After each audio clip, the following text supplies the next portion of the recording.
Good morning, AP CompGov. You guys are now moving on to case study number 5, the country of Mexico.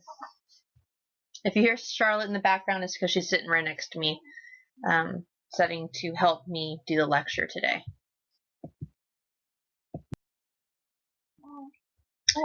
Our outline of our presentation that you guys are going to be looking at or reading or listening to all week is going to be, we're going to talk about introduction, the development of the state, political regime, the political conflict and competition, society, political economy, foreign relations in the world, and of course the current issues plaguing Mexico. So first and foremost, let's talk about the introduction to our case study on Mexico, the bread and butter of why would we study this case. Mexico offers a fascinating case study for 3 different challenges to a young democracy. First, the need for a state to establish political order. How does this come about? How can it be developed? How can the order be maintained? Okay, these are all different things that need to be addressed within that political order establishment. The need to implement the most effective and fair strategy for economic development. Mexico has plenty of resources, both natural and man-made, that could be lucrative for them to develop. However, how can they implement the best way to make that happen, and how can it benefit Mexicans across the country, not just certain higher-ups? And then finally, the need to establish political transparency and the rule of law. As we heard from at the beginning of the year about Mexico and the lack of transparency, we find that Mexico struggles with political corruption. And of course, that's from the top down or the bottom up, however you want to. Cartels and other issues arise when it comes to transparency.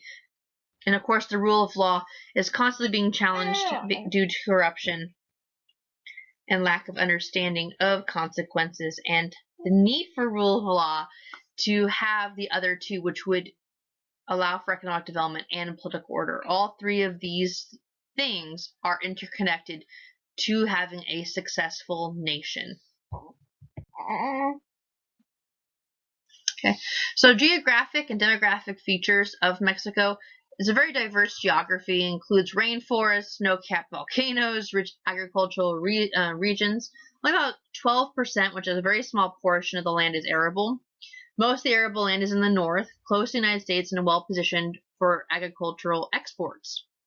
Okay. Mexico's population is 114 million people, second only to Brazil and Latin America. There is racial diversity. Around 60% of the population is mestizo, which is people of a mixed Spanish and indigenous heritage. So you have the idea of Native Americans and the Spaniards intermingling and reproducing, and that's what they identify as is mestizos. And about 30% are indigenous populations, such as the Mayans, living mostly in the far south towards the rest of the other Central American countries. Nearly about 3/4 live in urban settings, and then of course you have the villages and small cities scattered throughout the countryside. That if you've ever visited Mexico, you would see these cities and towns on the outskirts.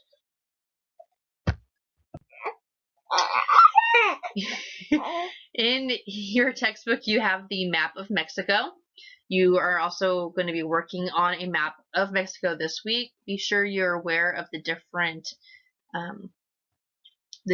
counties or the different regions, along with perhaps some of the struggles that we would see, and be particularly paying attention to what's been happening now as far as all the issues that Mexico has faced with the different caravans coming through their country, violating their sovereignty, and of course demanding resources, which plays into geographical issues of Mexico.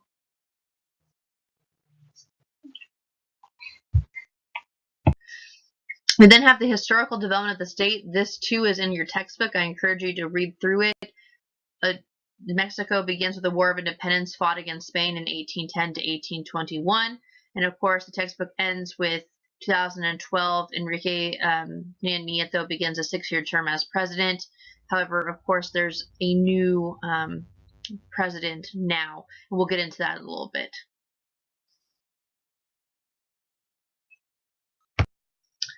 Now, when it comes to the independence and instability, Mexico has a lot of revolutions and a lot of different changes. So Cortez, if you can remember, arrived in 1519, and within 3 years of the conquistadors had destroyed the region's highly developed political, societal structures and committed genocide. That's history. We know this to be true. Guns, germs, and steel is usually what it comes down to. And it's also a book and a series that I recommend that you all watch if you're going into any type of political science degrees. The series by History Channel, which is Guns, Germs, and Steel, based on a book, does kind of tackle the idea of colonialism and the issues that arise there. Okay. By the start of the 17th century, the indigenous population had fallen from 25 million to just 1 million. But it was the richest Spanish colony, and it was richer than the North American holdings by the British. And the viceroys who ruled colonial Mexico were absolute dictators. Okay, Spain adopted a liberal constitution in 1812, and in response, the conservatives in the colony went to war to gain independence and avoid liberalization. And independence was declared in 1821, and it was a victory for the conservatives. The large landowners were called the latifundistas. Okay? Their power increased with independence, and the country became less equal economically and less stable politically. So when you shrink the middle class or you get rid of it, as we've talked about before, it really does not bode well for the entire country. It just doesn't work out. Okay? The caciques were local and often indigenous military leaders, and after strong centralization of the viceroys were ended, they dominated the country.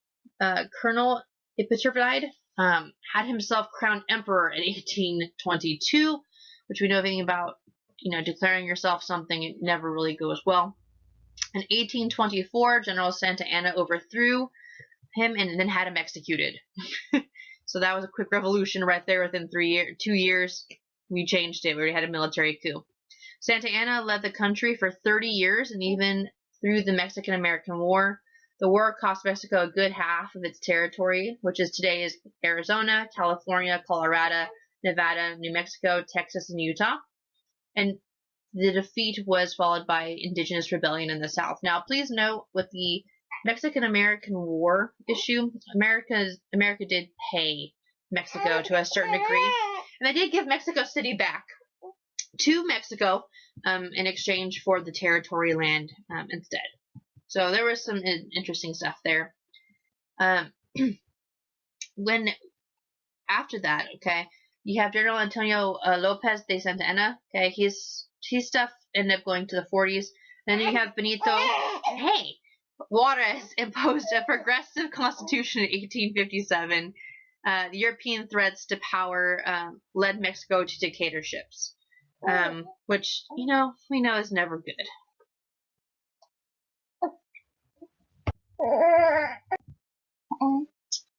Now, with the revolution, Juarez was president for 3 consecutive terms. He had a liberal agenda and wanted to secularize and modernize Mexico, which is admirable to do. However, he alienated conservatives, and as a result, Diaz seized power in 1876. And he imposed a brutal authoritarian regime that gave Mexico stability and economic development. So there are times where, I guess you could say, dictatorship works. He lost power during the revolution, another one. The first phase of the revolution, led by Francisco Madero, was focused on removing Diaz. So the first thing was get rid of the dictator. The second phase was a struggle between moderates and radicals. And the most notable radicals were Zapata in the south and Villa in the north. And the country basically descended into chaos and bloodshed. Carranza defeated everyone, both the radicals and those who wanted to return to dictatorship.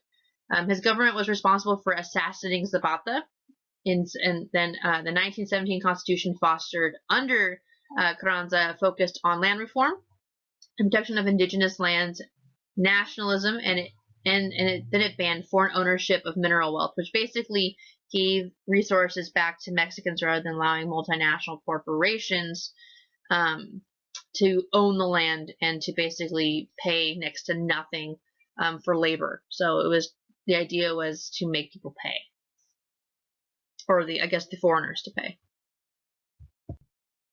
The PRI,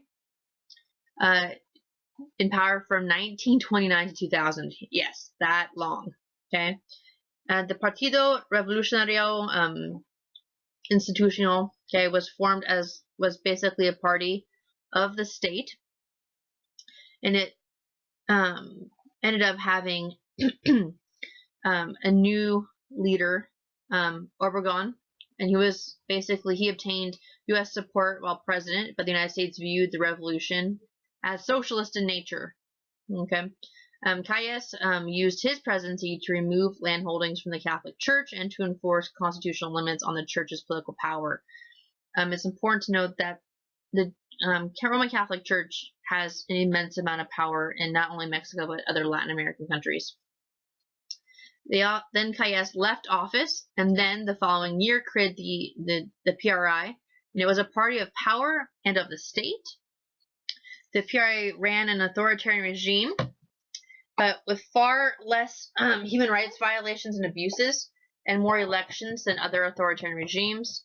Their toolkit consisted of cooptation, inclusion, and corruption, which are what we discussed in the beginning of the school year. If you need to go back to remember what cooptation is, go ahead and look back at that in your textbook. PRI presidents have almost always named their successors by picking the PRI candidate to run after their term, so essentially it's kind of a guaranteed thing, at least up until 2000. The PRI controlled the presidency and the majority of the national legislature from 1929 to 2000, and it was over 80 years before a PRI candidate lost a presidential election. Okay, state and local elections, however, were regularly contested by other parties, which often won. For example, Salinas was elected in 1988, and he signed NAFTA as a part of the neoliberal economic agenda, which was very similar to the Washington Consensus that we talked about in our political economy chapter. In the 2000 election, Vicente Fox from the Partido Acción Nacional, which is also known as PAN, won the presidency, and he was succeeded by Felipe Calderón, and he was also of PAN. And then in 2012, the PRI regained national power with the election of Enrique Peña Nieto to the presidency. And then after Nieto, who ended his presidency in 2018, presidential candidate Andrés Manuel López Obrador basically had a landslide victory. He was a leftist candidate, and it's probably one of the biggest political shakeups in the country has seen in decades, and it has the potential to change the way politics have been done for decades more. He won 53% of the vote, riding on a wave of exhaustion and disgust with the country's current leaders, who basically led the country into a deep security crisis amid a cascade of corruption scandals, which we'll get into. Over 25,000 people were murdered in Mexico in 2017. That's the official figures. The highest number ever recorded, and the numbers for the first 5 months of 2018 are up 15% on the same period from the previous year. An estimated 130 political candidates and other public officials were assassinated just during the 2018 election alone.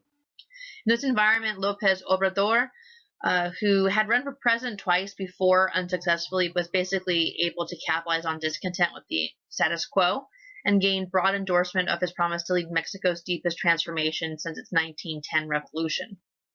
He promised to, quote, boot out the mafia of power, end quote, by getting rid of corruption and instituting Republican austerity in public spending. He's basically promised to pay for massive new social programs with money saved. But his victory in this election was basically no accident. He had been working up to this moment for almost his entire adult life. And of course, the country's in chaos, and so he was able to capitalize on that.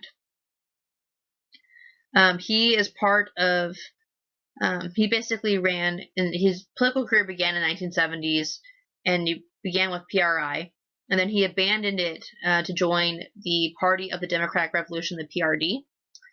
And basically that's where he ran from. And he was able to do governorships, mayor of Mexico City, critiquing PAN, which was the Vicente Fox's party. And of course, he was able to work to get that going. In 2018, again, he just simply went ahead and capitalized on the idea or the notion of he's going to, the discontentment. He's an anti-establishment rhetoric, and some people have called him Mexico's Trump. Others have compared him to the British Labour Party's unassuming leader Jeremy Corbyn, and even Venezuela's revolutionary leader Hugo Chavez. But none of these comparisons actually fit. I wouldn't attribute any of them. Unlike Trump, Lopez Obrador is a leftist and a career politician with a distaste for luxury. But unlike Corbyn, who never thought he would win when he joined Labor's leadership race in 2015, there is nothing accidental about Lopez Obrador's win. And unlike Chavez, who is now deceased, Lopez is a pragmatic individual. So that's something to keep in mind in those changes. Now, the political regime itself. The Constitution of 1917 calls for a presidential, legislative, executive system, a separation of powers, and federalism. On paper, the Constitution is not that different from that of the United States of America. But in reality, the Mexican Constitution has become meaningless, as presidents had picked their own successors because the Constitution has become irrelevant. The question is now, how is the PRI ever lost? Which it did. Remember, we had PAN come into play for a while, and then PRI is back, then the PRD. The answer is that the economic deterioration has led to outrage over electoral fraud, in which basically the PRI disregarded laws, and there were some issues there. Okay, they ended up having to steal elections, and the Mexican people were very upset by this. Now, the branches of government, the president, have been akin to elected monarchs because, in spite of the restrictions they were supposed to have, which was outlined in the Constitution, Mexican presidents have been exceptionally powerful. Presidents only serve one six-year term, but they can appoint all their cabinet members. And only since 2000, when the PRI lost power, have presidential candidates been selected in party primaries. No president has had a legislative majority since 2000. In 2013, President Peña Nieto approved the Pact for Mexico, which is a formal agreement on reforms between the two major opposition parties. So there can be some overlap and some working together, unlike what we see in the United States at the moment. Now, when it comes to the legislature, the Mexican legislature, the upper house, is weaker than the lower house. Legislators can only serve one term as per the Constitution, and there is exceptionally strong party discipline because if single-term legislatures alienate party leadership, they will not get local or state government positions after their terms are up. So it's kind of like, you follow the rules, you get an appointment after your term is up. The irony is that since 2012, it is the PRI, whose founding principle was no re-election, that has been trying to amend the Constitution to allow for the re-election of legislatures. So they're trying to change term limits on what they have. So the National Congress is bicameral, just like the United States. You have the Chamber of Deputies, the 500-member lower house. It passes laws, levies taxes, and verifies electoral outcomes. Then you have the Senate, 128-member upper house, 3 senators from each state, and then Mexico City, an additional 32 selected from the national PR list. And they also confirm the president's appointments to the Supreme Court. They approve treaties, just like the United States Senate, and they approve federal intervention in state matters. And again, they cannot be reelected to consecutive terms, but they can run again later if it suits them. Now, the judiciary. The National Supreme Court of Justice has 11 justices appointed by the president. They basically follow the U.S. model. The Supreme Court has 11 justices, and they are appointed by the president and confirmed by the Senate. However, they are limited to 15-year terms rather than life. They can review the constitutionality of laws upon request by lower house, but it can only strike down a law if 8 of the 11 justices agree. 8 of the 11. It is important to note that local judges in Mexico are typically seen as being corrupt. Currently, I should say, the judicial system is in transition, but it is not moving very fast. The 2010 reform gave Mexicans the ability to use class action lawsuits to permit groups of citizens to sue in defense of their rights. Given the lack of resources and training, many go the vermin officials that came to believe that the new reforms were too often letting criminals go free. In 2017, the Peña Nieto administration supported a new law that would roll back many of the early reforms, giving more power to the police and military, allowing the use of torture to gain confessions, and placing the burden of proving innocence on the accused rather than you're assumed innocent until proven guilty. So Mexico kind of went backwards on that, which is scary if you think about it. Here's the government structure. You go and have the electorate itself, the voting members. They elect the president. They elect the National Congress. President appoints the cabinet and civil servants thereof. The electoral system. The voting is compulsory, but the law is rarely enforced, meaning the people are expected to vote. They sometimes is enforced, other times it's not. Since 2000, it's been roughly 60% turnout. The Senate elections themselves are very peculiar. 3 senators are elected from each state and the federal district. The party with the most votes wins 2 Senate seats, and the runner-up gets the 3rd seat. There are also a total of 32 seats allocated according to PR. Okay, so the president is directly elected with no potential for runoffs. And again, the lower house goes through mixed electoral systems, 300 single-member districts, and then 200 proportional representations for 3-year terms. Upper house has multi-member districts again, and then the PR, which again, proportional representation, and they serve 6-year terms. It's important to know which lower house and upper house does what, and the issues that surround there, and please know how they are elected, because you may see a question, how is Mexico and the United Kingdom similar in elections?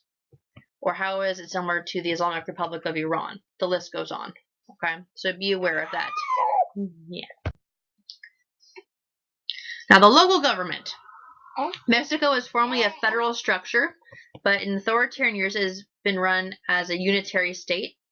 It has 31 states plus the federal district of Mexico City, kind of like Washington, D.C. And each of those has its own unicameral legislature. States are divided into municipals, which are roughly like counties in the United States. And states and localities have their own police forces, but those are generally viewed as corrupt. And there's been plenty of documentaries about villages actually in towns rising up against their own police forces and running them out of town. It's very interesting. Since they've shifted from authoritarian regimes back to democracy, there's been an increasing portion of government spending delegated to states and local governments. So you see some federal spending there. You also will see some concurrent federalism happening. Now, political conflict and competition, which we'll see they have quite a few.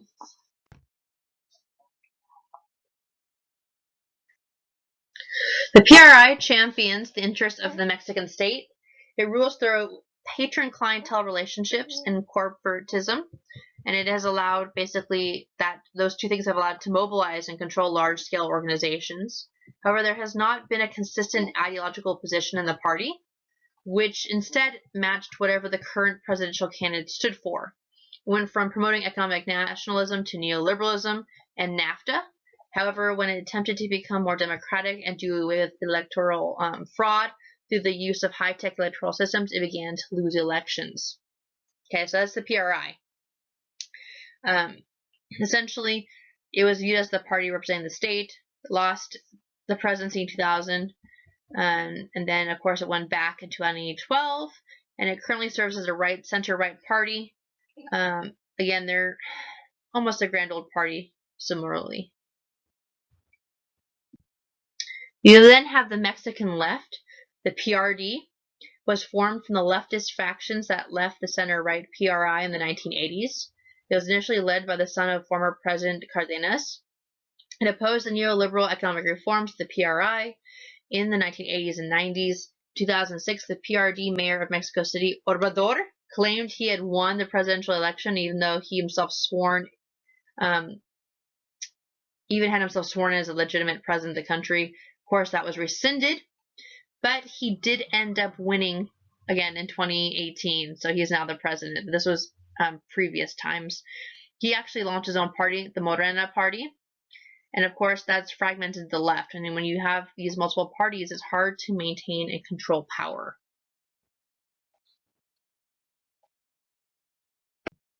Mexican Right, also known as PAN, okay, was founded in 1939 by PRI defectors. It was a conservative response and advocates Christian democratic ideas. Membership is divided between Catholic social conservatives and business elites. There is less party discipline than the PRI or the PRD. Vicente Fox was not a typical PAN leader because he was a business person and not a social conservative, and he even started his own campaign organization. In most of the country, only two of the parties are competitive, the North and West, which is the wealthy areas. You're going to have the competition between PAN and the PRI. While in the South, the poorer half of the country, you have the PRD and the PRI as rivals, and only in Mexico City and the metropolitan area are all three parties competitive. So you have the election results between the PRI, PAN, the PRD, and the Morena, and then, of course, others. You need to know who the PRI are, who PAN is, and the PRD for the AP exam. You will need to know the difference between them. So I recommend finding a way to remember each one. Now, civil society, part 1. It remains weak compared to other Latin American countries. 85% of Mexicans belong to no civil organization. They have a history of authoritarian regimes until recently, and that's a huge reason why civil society is not as developed in Mexico. There's a rise in communities forming vigilante groups against drug-related violence. There's actually a documentary on Netflix. Yes, me, again, advocating to watch Netflix. Should be paid by them, I swear. It's called Cartel Land. I don't advocate for watching particularly violent or icky documentaries, but this one's very interesting as far as it follows a vigilante group going against the cartels and also going against some of the police forces and military members of Mexico to keep their people safe. The business sector has had a complex relationship with the PRI during the authoritarian regime, and of course now relations are strained. And they've basically backed PAN's policies since the 20th century because, again, you want your country to grow economically, and usually business elites have that idea. Part 2, the PRI actively supported the unionization of workers through integrating them into governing parties. The dominant labor organization is CTM. It was created by PRI. The business interests wield power through informal channels, and it's important to know that. They're much informal rather than formal organizations. Unions have suffered from membership loss and corruption in the last 2 decades. And since 2000, Mexico has had more vibrant media who are often critical of the government, which is something that's unique with its democracy. However, the 2 main television networks have been historical bastions for PRI support, and journalists have become targets of drug cartels. If they're reporting the truth, they usually are assassinated, or they are run out of town, or they seek safety somewhere else. Cartels do not do negative press well. Now, when it comes to society in general, the ethnic and national identity, the indigenous peoples have been marginalized, and the elites and the wealthy are almost exclusively lighter skinned. The Zapatista Army of the National Liberation, EZLN, is mostly made up of ethnic Mayans. In 1994, they occupied the state of Chiapas in the south. The government signed a peace accord with them, but the promises they contain have not been put into practice. And as of 2016, the standoff between the government and the Zapatistas have continued.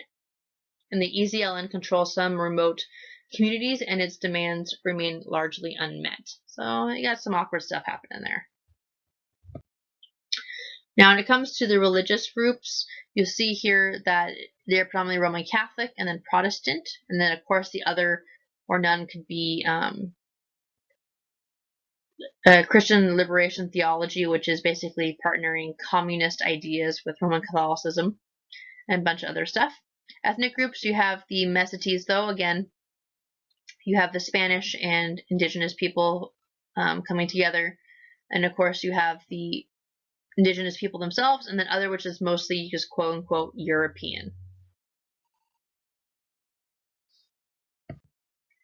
They have a profound, so the ideology and political culture of Mexico is simply a profound distrust of the state, a profound hypercriticalness, knowing that there is corruption and there is issues that they don't even know to begin how to fix it.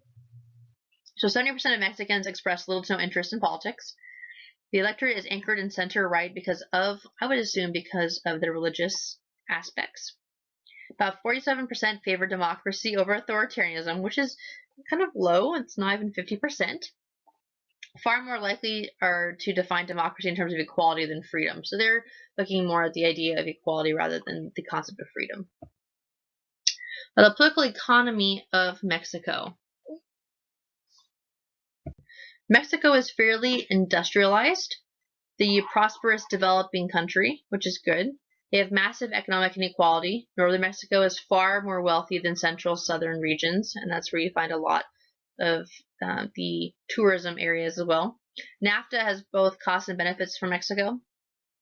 It created a more diversified economy that is extremely dependent on the United States market, and it basically exacerbated inequality. Now, we know under President Trump and Obrador, we have a new agreement with as far as NAFTA has been reformed. And it has not been fully implemented yet, but there should be some changes there for Mexico, which we'll hopefully explore in the future. So some history of the political economy. 1917 and 1980, import substitution, which has included high tariffs to protect Mexican industries and agriculture. Tariffs are usually not a good mechanism, which we've talked about before. Nationalists have wanted economic redistribution, which is basically socialism, while the liberals have wanted economic growth more than redistribution, even though they are all members of the PRI. So there's just a difference of what they want first. Do they want growth or redistribution? In 1981, there was issues of inflation, debt, major drop in oil prices, because, again, Mexico does have oil and silver. And they led to a lot of abandonment of the ISI policies in the pursuit of neoliberal economic reform. 94 to 95, Mexico experienced the most severe economic depression since the 1930s, and the IMF gave the largest bailout ever.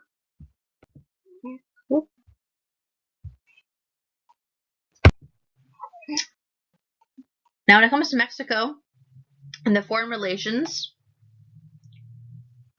with the world, there's been some interesting differences in interactions.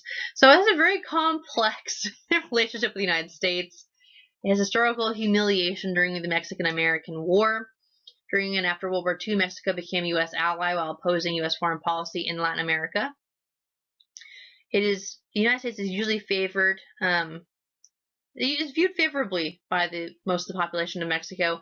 It remains difficult for Mexico to deal with ever since it lost half of the country to its northern neighbors. So that historical humiliation has not been let go of. Mexico has cultivated an independent foreign policy, and it's also friendly with Cuba, and has opposed the invasion of Iraq in 2003. The Trump administration's desire to renegotiate and abolish NAFTA, along with building the wall on the border, is likely to worsen the country's relationship. Now, remember, we did kind of talk about the idea that there is a new NAFTA that benefits the United States, Canada, and Mexico altogether. And the wall has not been built as of yet. Mexico is not paying for it. Mexico is actually experiencing a destruction of their political sovereignty by having these caravans come through their nation. And they're actually looking at building their own wall on their southern border and to help deal with these caravans because it's costing Mexico money, not just the United States. Now, some current issues in Mexico. Mexico has quite a few different issues.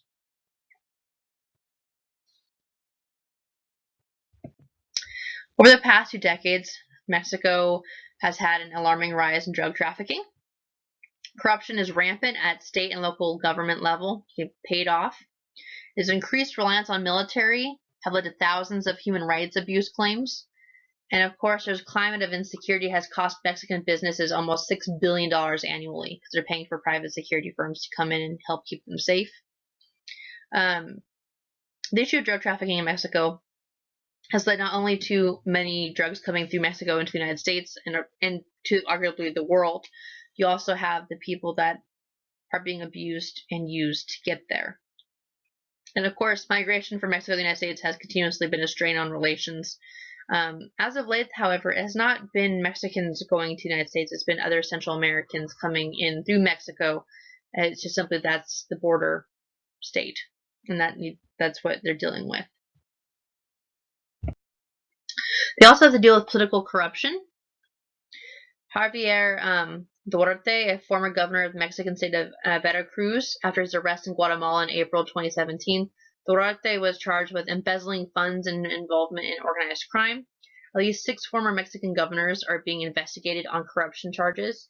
And basically, this is an example of the endemic corruption that plagues Mexican politics. So that's an issue that you will see in Mexico is political corruption. Some essential political features. Again, you should know what the legislative executive system is. It's presidential. You should know what the legislature's name is. You should know what the lower house and upper house is. You should know that that's a federal system in practice. You should understand that their main geographical subunits are states or estados. The electoral system for the lower house is a mixed single member with proportional representation. You should know that the chief judiciary body is the Supreme Court, or the National Supreme Court of Justice. You need to know this essential political figures or features box, especially for the AP exam. Okay, here's a picture of the president, the current president, Andrés Manuel López Obrador. The left is PRD, having himself sworn in as legitimate president after nearly losing in the 2006 presidential election. He is now the president, though, so still stands to reason that that's a legitimate picture now.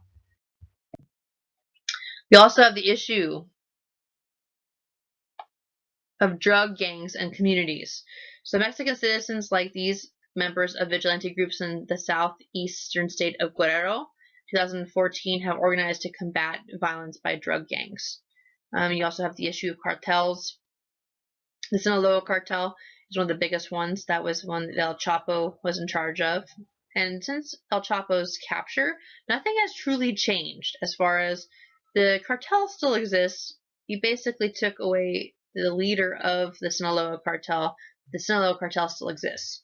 Therefore, you take the leader out, but you have to do more than that. You have to take out the entire system. You got to change the entire system to get rid of it. So some of these communities are fighting back because that's what the only thing they can do.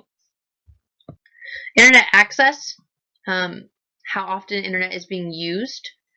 According to a poll in 2012, Mexico, only about 37% of Mexicans actually use the internet, which is insane comparatively what we're used to in the United States. You know, we'd say we use it every day, and it's not just occasionally, it's all the time. Mexico does not have the same access, they don't have the same infrastructure. And of course, the confidence polls in the institutions, you'll see that there's more confidence in the church than anything else within Mexico. And that just goes right back to the institutions of Mexico.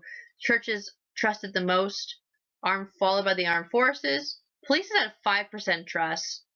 Judiciary 4.7%. Congress 4.4%. The federal government itself 3.9%. And then the political parties themselves 2% are trusted a lot. That is a lot of distrust there, and that again goes right back to the voting issue. Drug cartels, back to what we were discussing before. These are the map of the controlled areas. Right here, this purple is the Sinaloa cartel, which is the El Chapo's control. You notice down here that they have a holding, and that is how they get their different drugs from Guatemala and arguably El Salvador and other countries. You also have a bunch of other ones there. You can go ahead and research them. There's some interesting stuff happening in Mexico as far as these cartels vying and struggling for power. There's also been some issues of student disappearances in 2014. There was a disappearance of 43 students in September 2014. It basically shocked Mexican society, the idea that these students were not cared for. The disappearance and murder appears to have been a result of a collaboration between the local government, police, and drug gangs, highlighting the problem of corruption and the impunity in Mexico. This was one of the biggest issues for Mexicans, was this idea that not even students were off limits, and the fact that a local government, the police, and drug gangs had all collaborated together to institute these disappearances and murders shook Mexican citizens to the core. That led to a lot of Mexican nationals arming themselves and protecting and running these different officials out of their own towns because of this issue.